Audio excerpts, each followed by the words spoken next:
आजच्या 3 डिसेंबर या जागतिक दिव्यांग दिनाचे औचित्य साधून नरडाणा ग्रामपंचायतचे प्रथम लोकनियुक्त सरपंच आदरणीय सौ मनीषाजी सिसोदे यांच्या मार्गदर्शनाखाली नरडाणा ग्रामपंचायतचे आदरणीय गटनेते माजी जिल्हा परिषद सदस्य भैयासाहेब जितेंद्रजी सिसोदे यांच्या सहकार्याने नरडाणा ग्रामपंचायतचे कर्तव्यदक्ष ग्रामविस्तार अधिकारी यांच्या अधिपत्याखाली आणि नरडाणा ग्रामपंचायतचे उपसरपंच आदरणीय महाले साहेब यांच्या प्रमुख उपस्थितीत यूथ फॉर जॉब या चॅरिटेबल NGOच्या माध्यमातून आज आपण हा नरडाणा ग्रामपंचायतमध्ये एक छोटेखानी कार्यक्रम ठेवला आहे. खरं म्हणजे नरडाणा ग्रामपंचायतच्या सगळ्याच कर्मचाऱ्यांचे आभार व्यक्त करायला हवे की कालपासून गावात अनाउन्समेंट करणं, दिव्यांग बांधवांपर्यंत निरोप पोहोचवणं आणि आमचा मित्र प्रशांत महाले याने घेतलेली मेहनत, त्यामुळेच या ठिकाणी या कार्यक्रमाला खऱ्या अर्थाने एवढे दिवस या कार्यक्रमाला उपस्थित झाले. 3 डिसेंबर हा जागतिक दिव्यांग दिवस म्हणून संपूर्ण जगात साजरा केला जातो. बंधूंनो, 2016च्या आधी अपंगों के लिए, अपंगांसाठी हा शब्द प्रचलित होता, परंतु या देशाचे यशस्वी प्रधानमंत्री आदरणीय मोदी साहेबांनी 2016 मध्ये अपंग हा शब्द खऱ्या अर्थानं काढून टाकून दिव्यांग या शब्दाची सुरुवात आपल्या भारतात केली आणि तेव्हापासून अपंग हा शब्द कोणी वापरत नाही, दिव्यांग या शब्दाची प्रचिती खऱ्या अर्थानं पूर्ण भारतातल्या सगळ्याच ठिकाणी तुम्ही बघत असाल तर दिव्यांग हा शब्द वापरण्यात आला. अपंग शब्द वाईट नव्हता, पण दिव्यांग म्हणजे ज्याला वेगळं काहीतरी आहे, दिव्य अंग, ज्याला काही एक्स्ट्रा ऑर्डिनरी देवानं दिलेलं आहे, त्या व्यक्तीचं खऱ्या अर्थानं हा दिव्यांगांचा सन्मानाचा शब्द आदरणीय मोदी साहेबांनी वापरला आणि दिव्यांगांचा असा या शब्दाचा प्रयोग करण्यात आला. आजच्या दिवसाचं खऱ्या अर्थानं महत्व असं आहे की अपंगांना येत असलेल्या अडचणी, त्यांचे हक्क, त्यांना मिळणारे संरक्षण, त्यांच्याविषयी असलेले कायदे, त्यांच्या असलेल्या अडचणी आणि त्यांना मिळणाऱ्या राज्य आणि केंद्र शासनाच्या सवलती यांची माहिती व्हावी, हा या दिनाचा खऱ्या अर्थानं उद्देश आहे, महत्व आहे. परंतु यूथ फॉर जॉब या संघटनेनं 2 दिवसापूर्वी 3 दिवसापूर्वी आमच्या मित्र प्रशांतला संपर्क केला आणि म्हटलं की तुमच्या नरडाण्याच्या ग्रामपंचायतमध्ये आम्हाला युनिक ID कार्ड आणि दिव्यांगांसाठी एक कार्यक्रम आपल्याला घ्यायचा आहे. बंधूंना युनिक ID कार्ड बऱ्याचशा दिव्यांग बांधवांकडे मला वाटतं आलेलं आहे आणि अबाव 40%, ज्याला 40% जास्त अपंगत्व आहे अशा लोकांना युनिक ID कार्ड दिलं जातं.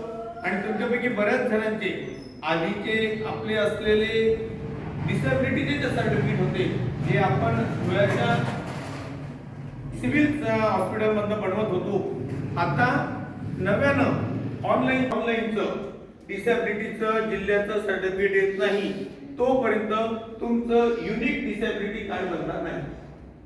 पहिला बेस. बरेच दिव्यांग म्हणतात की आम्हाला ते युनिक ID कार्ड नाही आलं. बरेच दिव्यांग विचारतात किंवा ते कसं येईल. बेस मॅडम त्याचा हा आहे की त्यांना पहिले ते बनवावं लागेल, त्याच्यानंतर ऑनलाईनला, जसं आता आज यांनी हा कार्यक्रम या ठिकाणी ठेवला आहे आणि हे तर फ्री करतायत, बाकीच्या ठिकाणी ऑनलाईन सर्व्हिसेस वाले काही पैसे घेऊन ते तुमचं ऑनलाईन युनिक ID कार्ड बनवलं जातं. युनिक डिसेबिलिटी कार्डचा जो सगळ्यात महत्त्वाचा फायदा आहे की ते कार्ड बनल्यानंतर तुम्हाला दुसऱ्या कोणत्या कागदपत्राची गरज नाही पडत. युनिक ID ज्याला आपण म्हणतो UDID, युनिक डिसेबिलिटी कार्ड, हे सर्वस्वी तुमच्या अपंगत्वाचं ओळखपत्र आहे. त्याच्यानंतर कोणत्याच कागदाची त्या ठिकाणी खऱ्या अर्थाने गरज पडत नाही. याचं सगळ्यात महत्त्व करतोय, तुम्ही जर गाडीमध्ये, तुम्ही माझी गाडी जर घेऊन गेलो, म्हणजे युनिक ID कार्ड तुम्ही ज्याला छोटं समजत असाल त्याचा खूप मोठा तुम्हाला फायदा आहे. तुम्ही जर सध्या बायपास त्या गाड्यांमध्ये रिझर्वेशन करणार असाल, जसं नाशिकहून धुळ्याला येणारं रिझर्वेशन करतो, धुळ्याहून नाशिकला जाणार, तर तुम्ही नुसतं लागेल नाही, तर तुम्हाला तुमचं युनिक डिसेबिलिटी कार्ड दाखवल्यानंतर तुम्हाला त्या बसमध्ये 1/4 तिकीट देऊन रिझर्वेशन तुम्हाला देण्यात येतं.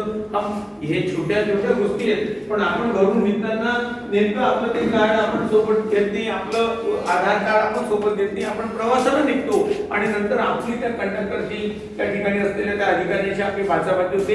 या छोट्या गोष्टी तुमच्यासाठी महत्त्वाच्या आहेत. आता राहिला विषय आजच्या कार्यक्रमाचा, मग युनिक डिसेबिलिटी कार्डला परत केवायसी करायची गरज पूर्ण भारतात तो नियमच झालाय की बँकेचं केवायसी करताय की तुमचं अकाउंट गेले अनेक वर्षापासून आहे, पण तरी देखील तुम्हाला केवायसी करावं लागतंय.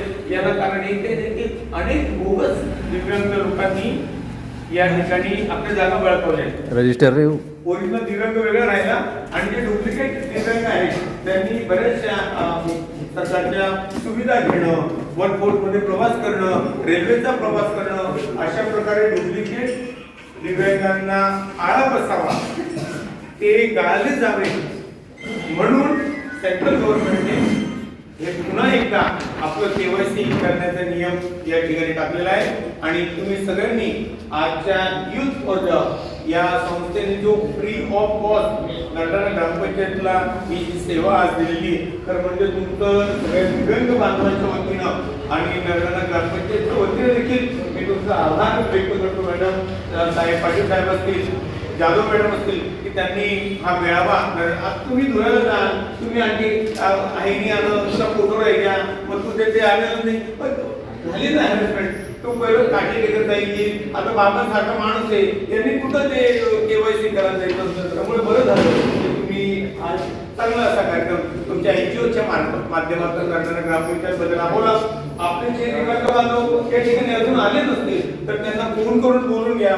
जवळच्या खेड्यामध्ये तुमचं कोणी परिचयाचं असेल की त्यालाही देखील हा निरोप द्या, किंवा आज आपल्या दारापर्यंत ही चांगली सुविधा नरडाणा ग्रामपंचायतने उपलब्ध करून दिली, त्याचा लाभ तुम्ही घ्यायचा आहे. आणि अजून काही अडचणी असतील तर आपण त्यांच्याशी चर्चा करून ते आपण सोडून द्यायचे आहे. पुनश्च एकदा सगळ्या दिव्यांग बांधवांना या दिनाच्या निमित्तानं मी शुभेच्छा देतो आणि या संस्थेच्या माध्यमातून दिल्या जाणाऱ्या या सवलतीचा ग्रामपंचायतने आयोजित केलेल्या या कार्यक्रमाचा आपण जास्तीत जास्त संख्येने लाभ घ्यावा. मला या ठिकाणी माझं मनोगत व्यक्त करण्याबद्दल मी आभारी आहे.